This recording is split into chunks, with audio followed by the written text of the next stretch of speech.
जो रख देगा सबसे बढ़िया ना पकड़िए ना, कितना मिनट हो गया? 1.5 मिनट से 2 मिनट 3 मिनट बहुत ज़्यादा है। राजस्थान के पूर्व उप मुख्यमंत्री सचिन पायलट आज पटना पहुंचे और पटना पहुंचते ही केंद्र सरकार पर जो उन्होंने गंभीर आरोप लगाया है और कहा है कि 11 साल से देश में पीएम मोदी जो है प्रधानमंत्री है, लेकिन फिर भी देश का जो विकास होना चाहिए वो विकास नहीं हुआ है। देखिए, कांग्रेस पार्टी के अंतर्गत राहुल गांधी के रहते हुए उनका विकास नहीं हो पाया, तो इस पर भी उनको बयान देना चाहिए। राहुल गांधी के रहते हुए उनको मुख्यमंत्री नहीं बनने दिया गया राजस्थान का, और आज राजस्थान में उनकी सरकार भी नहीं है, तो अपने दीपक समा चिराग में आग नहीं है वाली कहावत है। और दूसरे राज्य के जो महत्वपूर्ण विषय हैं, जहां 50,000 करोड़ रुपया देने का काम प्रधानमंत्री नरेंद्र मोदी जी ने किया, मखाना उद्योग को समृद्ध करने का काम मोदी जी ने किया, 50,000 हेक्टेयर भूमि पर कार्यरत जो किसान हैं उनको लाभान्वित करने का काम मोदी जी ने किया, और बिहार के इंडस्ट्रियल रेवोल्यूशन को बढ़ाने का काम मोदी जी ने किया, लघु एवं कुटीर उद्योगों को समृद्ध करने का काम मोदी जी ने किया, और मुख्यमंत्री नीतीश कुमार जी के नेतृत्व में बिहार की बेटियां समृद्ध होकर के, खुशहाल होकर के, कुपोषण की दर से बाहर निकल करके और अच्छे हॉस्पिटल्स का निर्माण करवाया जा रहा है, उनको भी जन भागीदारी प्राप्त हो रही है। इस पर तो उनको ज्ञान ही नहीं है। और उनका तो एक और बयान, जिस तरीके से उन्होंने कहा कि कांग्रेस पार्टी जो है वो बाद में तय करेगी कि मुख्यमंत्री का उम्मीदवार कौन होगा, तो सबसे पहले तो एक कहावत है कि पानी में मछली वाली कहावत है, और गुंडा पार्टी को एक तरीके से वो डिफेंड भी नहीं करना चाहते हैं। राजद की युवराज को निकम्मा भी मानते हैं, लेकिन मजबूरी है उनकी कि साथ भी रहना है, तो साथ रहना है, मजबूरी है, और निकम्मे को भी कहीं ना कहीं गोद में लेके खेलना है।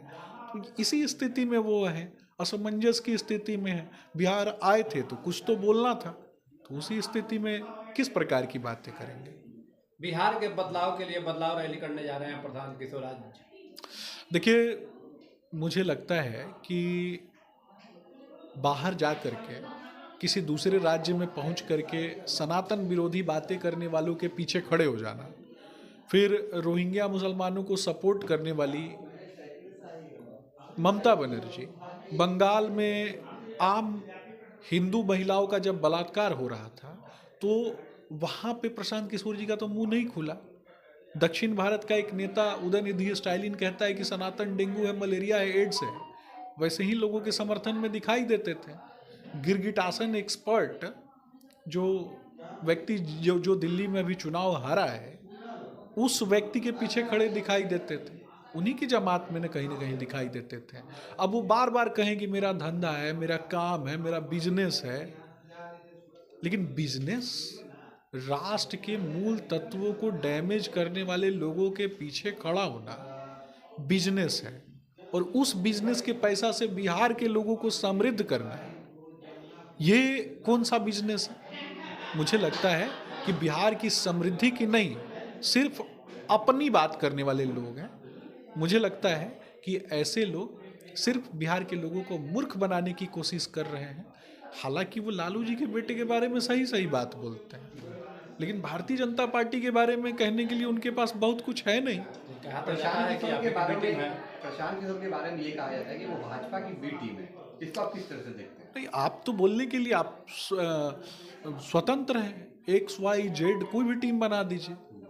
भाजपा सक्षम है, भारतीय जनता पार्टी के पास करोड़ों कार्यकर्ता है, गांव, गरीब, किसान, मजदूर, फल बेचने वाले, सब्जी बेचने वाले, ठेला चलाने वाले, मजदूरी करने वाले व्यक्ति भी भारतीय जनता पार्टी का सदस्य है, और वो उतना ही महत्वपूर्ण है जितना कि हमारी पार्टी का कोई बड़ा नेता महत्वपूर्ण है। जो आपके चैनल के माध्यम से सुन रहे हैं उनको मैं यही कहूँगा कि उन अंतिम पंक्ति में बैठा हुआ व्यक्ति, उसकी आंखों में जो सपने हैं, जो सपने कभी नहीं देखता था, वो सपने भी प्रधानमंत्री नरेंद्र मोदी जी के नेतृत्व में उन लोगों ने देखना प्रारंभ किया, और उन सपनों को साकार करने का काम भारतीय जनता पार्टी ने किया और आगे भी करते रहे, चाहे कोई कितना भी रोक ले।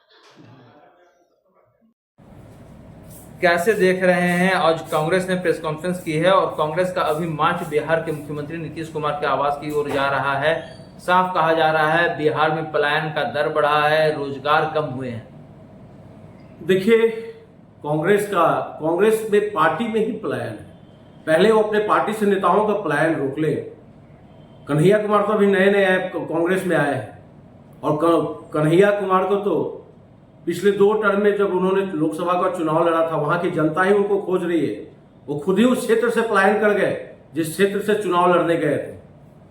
कांग्रेस पहले अपने नेताओं का क्षेत्र से पलायन को रोक ले, फिर अपने कार्यकर्ताओं को थोड़ा ऊर्जा संचारित कर ले। चुनाव है, चुनावी वर्ष है, तो कांग्रेस में भी बहुत सारे मेढक टरटरा रहे हैं। कोई फायदा मिलने वाला नहीं है। बिहार की जनता ने एनडीए का शासन का दौर देखा है 2005 से। किसके राज में पलायन हुआ, किसके राज में बेरोजगारी बढ़ी, ये जनता बखूबी जानती है।